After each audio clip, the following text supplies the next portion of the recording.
அருட்பெரும் ஜோதி அருட்பெரும் ஜோதி தனிப்பெரும் கருணை அருட்பெரும் ஜோதி. இந்த பதிவில் துன்ப சுகம் இன்ப சுகம் எனும் தலைப்பில் வேலூர் ஐயா எனும் அருட்திரு யோகானந்த சாமிகள் அருளிய விளக்கத்தை அறிவோம். தலைப்பு துன்ப சுகம் இன்ப சுகம். விளக்கத்திற்கு செல்லும் முன் ஒரு சில வார்த்தைகள் மட்டும்.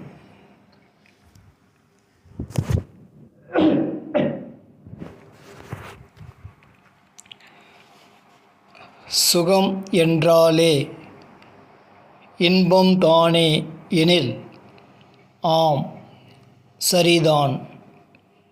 பின் துன்ப சுகம் என்றால் என்ன எனில், நாம் நம்முடைய மாய வாழ்வில், அதாவது பொய்யான வாழ்வில் சுகம் என கருதி வேண்டி செய்வது எல்லாமே இன்பம் போல் தோன்றும். ஆனால் உண்மையில் அதனால் நாம் அடைவது துன்பமே என அறியவும்.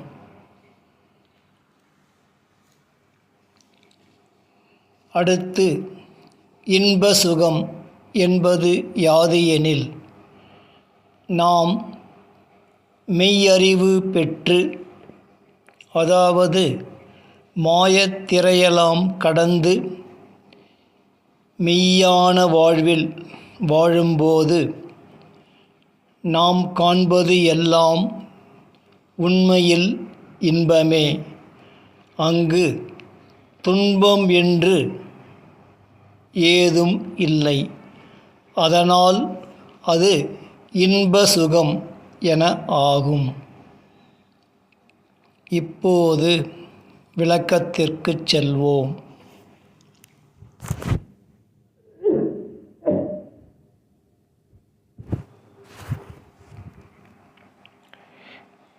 இதுவரை பொய்மையில் துன்ப சுகம் கண்டோம், காண்கின்றோம்.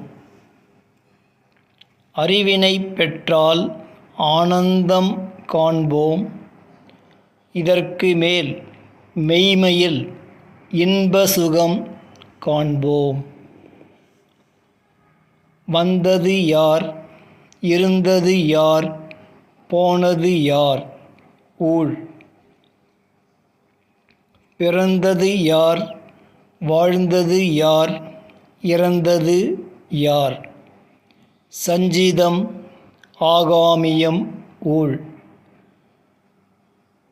பிறந்தோம், வாழ்ந்தோம், இறந்தோம் என்பது என்ன? மாயை.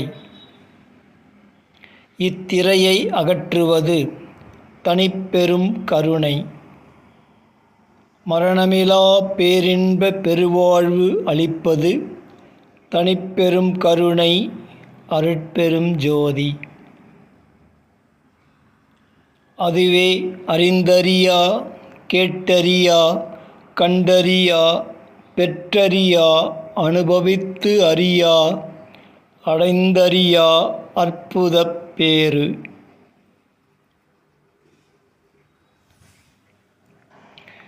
உயிர் ஆசை உள்ள காலம் வரை தனக்கென வாழ்ந்தமையால் அறிவற்று ஒழுக்கமுற முடியாது பிறந்து இறந்து சுழன்றோம்.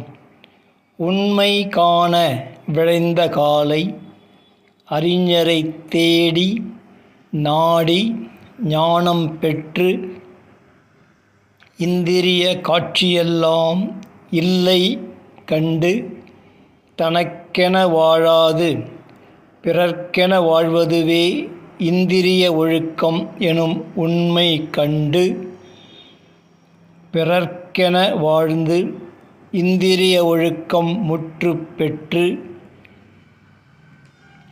அது வழியே கரண ஒழுக்கம் கண்டு பெற்று மேற்கண்ட வாழ்க்கையெல்லாம் தனது அல்ல எனவே கண்டு ஜீவ ஒழுக்கம் பெற்று ஆணவ மலம் அகலக் கண்டு அருளறிவு ஓதாமல் உணர்த்தப் பெற்று அதுவே தருமச்சாலை எனக் கண்டு அதுவே சத்திய தருமச்சாலை எனக் கண்டு ஆன்ம ஒழுக்கம் முற்றும் பெற்று தனிப்பெரும் கருணை அருளறிவு ஒலிக்கக் கேட்போம்.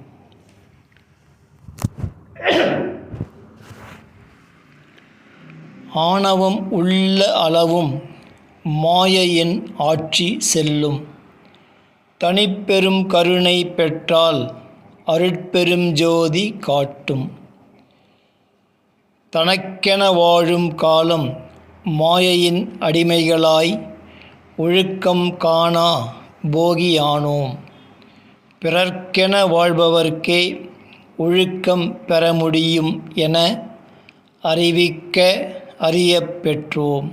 அதுவே சத்திய தருமச்சாலை எனும் சுத்த சன்மார்க்கம் ஊன்றி நின்ற தமிழ் மாமறை.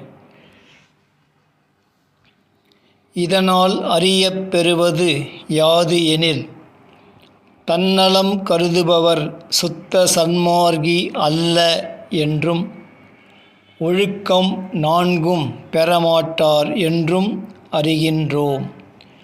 பிறர் நலம் காண்பவரே நால்வகை ஒழுக்கம் காண்பார். அறிவு விளக்கம் ஒழுக்கம் இரக்கம் பெற்றவரே சுத்த சன்மார்க்கம் காண்பார். அதனால் தனிப்பெரும் கருணை பெற்று மரணமிலா பேரின்ப பெருவாழ்வு வாழ்வார். விளக்கம் முற்றிற்று. இப்பதிவும் முற்று பெறுகின்றது. அருட்பெரும் ஜோதி அருட்பெரும் ஜோதி தனிப்பெரும் கருணை அருட்பெரும் ஜோதி.